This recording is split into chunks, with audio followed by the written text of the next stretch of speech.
মোহাম্মদ মিজানুর রহমান, আমি উপজেলা forest officer Natore সদর এবং নাটোরের ফরেস্ট রেঞ্জ অফিসার।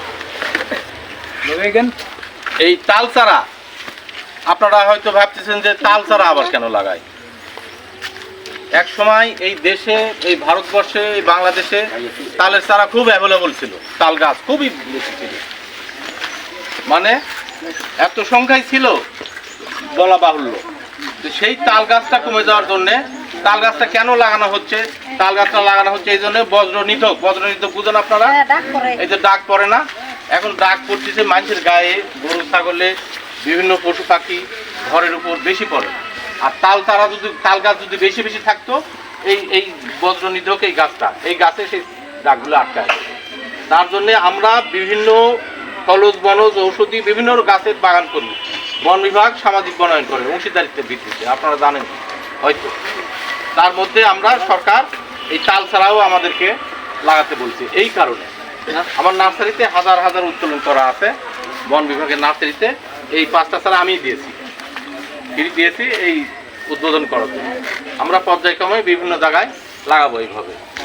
আর এটা আপনারা সুবিধা ভোগ করবেন।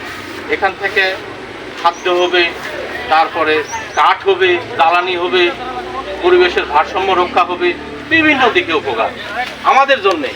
এসব নাই দেখেই আমরা কিন্তু পরিবেশের এই বিপর্যয়ের মধ্যে পড়ে গেছি।